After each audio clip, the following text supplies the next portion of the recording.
everyone, you're watching City Sparks with me, your host, Huma Khan. I'm so excited for this new series. We're going to be keeping you updated on everything hot that's happening around town, whether it's fashion, movies, music, or just local people who are doing amazing things. Coming up on today's show, we've got Zaheen, who's a professional hairstylist, and she's going to show us the hottest trends in Hollywood and also do a demo for us in studio. We also have with us Jordan Jem McKay, who's going to be showcasing her collection at Toronto Men's Fashion Week. And last but not least, we've got professional comedian, funny man Jack Dani in the house, who's going to bring us a lot of laughs.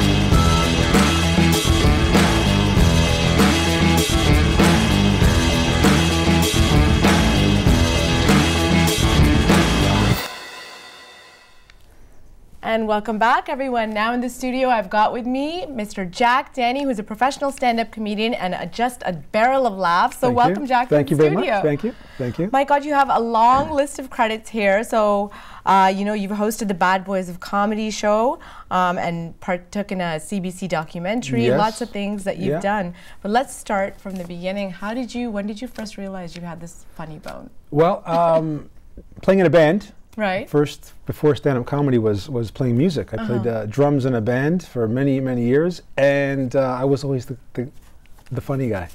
So they would always, everywhere we would go, people would say, "You've got to do stand-up," and I was, no, I'm happy being in the back. I was happy in the back of the stage playing drums. But of course, one day I decided to give it a shot, and it was a lot of fun. Yeah, you like that? You kind of caught that bug, right? It was a lot of fun, man. To hear that laughter, you know, to hear laughing is the best. Yeah.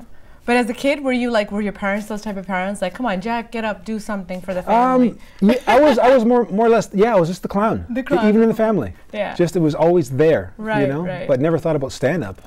But it was the clowniness was always there.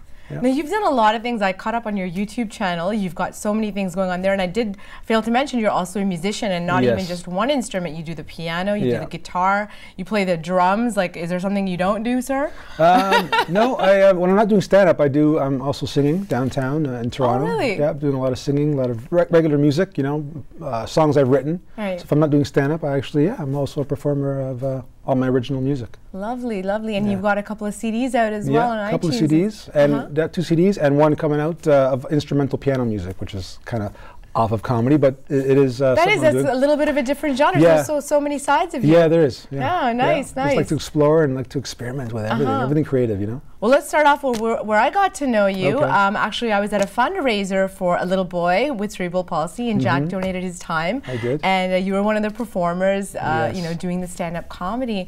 And I was in stitches. Like, when I saw you, I was like, my God, this is so funny. Like, my stomach was hurting by the end of the night. You and Frank Spadone, who's another really fantastic comedian, you just took that stage by fire. I mean, a lot of your comedy revolves around your dad. Yes, so tell me some of the experiences with your dad, and like, is that a lot of, you know, is that where you get a lot of your inspiration from? Yeah, my stand-up comes mostly from growing up Italian, being around my parents, my grandparents. One of the main things that I caught or found them doing a lot was messing up the words, right? English words with their accent. They would always come out sounding different. We thought it was the most hilarious thing. Right. Trying to correct them. Saying, you know, correct them if they're saying a certain word and it's coming out completely wrong. Right. They just wouldn't get it. Right. That's how they said it. So a lot of my comedy is all from the mixed up words, which tend to be not so family friendly. You know what I'm saying? Yeah. So they work in the comedy clubs, of course. Right. But can you give us a little censored version of a little bit? There's a little black ice joke that you do that was quite funny. Very famous. Yeah, very famous. And I think a lot of, like, you know, those like older generation, you know, immigrant parents, they're always, you know, mixing up the words and stuff. But I watched your clip. They were so funny. So tell me that story. Okay, so basically, I was taking my dad to get his passport renewed. We were in line, and the place was packed. Right. And there were 2 black dudes in front of us and 2 black dudes behind us. Not a big deal, right? Right. And he starts to tell me how he lost control of his car one night on the highway on black ice. Oh my gosh. So what came out was, where I'm just standing there with him in line, and all of a sudden he says, "You know it's dangerous at night? friggin' black ice. So of course he meant to say the black ice. Black ice, but it was coming out wrong. Oh my God! And he just kept going on and on. And of course the moment that I realized that was the moment that I realized I was doing different types of jokes back then. Right. It was that moment there that I switched my game all around with mostly Italian stuff. The first 3-4 years I wasn't doing it. I was just doing regular kind of observational comedy. Right. But then I started hitting on, you know, things that I actually experienced with my family. Now almost my whole set is all Italian stuff. Because it's like a lot of observation. That's what life is, right? It's like so many funny things happening around, and it's like observational comedy is something I really enjoy because everybody can kind of relate to it. Yeah. And with parents, I'm sure you couldn't like turn down his volume. I know Italians and Punjabis. Like I'm a Punjabi, and Punjabis from the South Asian community are the Italians of the whole. Yeah, we're loud, we're expressive. Yes. And you know, we're pretty free. We don't like kind of hold back. So the same thing. Same thing with Italians. Loud. Doesn't matter where he is. Doesn't matter where he is. There's no volume control, right? It's just volume. Lots of volume. Wonderful, wonderful. Yeah. So I've seen your musical bits too, and I saw you perform some. Would you want to do a little number for us? I can. Like show us your talent. Sure, I can do that. This is I'll do a song that I do live. Okay. Downtown, like I said, when I'm not doing comedy, I do. Is this a funny song? Like, is it a parody? No, it's not a funny song. Okay. It's just a regular song. My funny songs are kind of.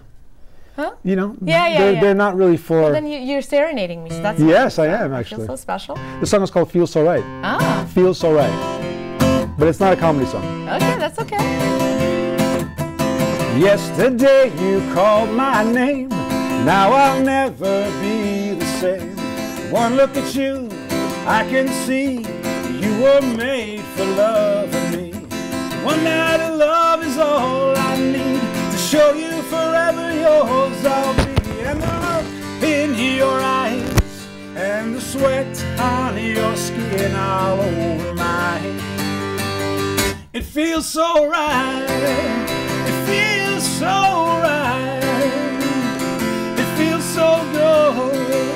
It feels so good. So yeah. Sweet. A little more? Sure. Walking down the beach today, you turn to me and softly say, let's make love by the sea, on the sandy ocean breeze. I look at you and I just smile, 'cause baby for you I'd walk a mile. And the look in your eyes and the sweat on your skin all over mine. It feels so right. It feels so right. It feels so good. It feels so good. Feels so Excellent. right. That's amazing. Thank So super talented. Thank you. And you came up with that all by yourself, right? It's an original. Lots of songs, man. I mean, you know, I'm at home not always thinking about jokes. I'm Right. writing music, so I go out and perform and I record. And we're going to also talk about your resemblance to a very famous actor. You've got, there you go. He's got the Zoolander face going. So a lot of people mistake you for Ben Stiller all the time, right? Oh, Yeah. Well, we're going to take a little short break, but we'll be back with lots more Jack Dani, guys. Don't go anywhere.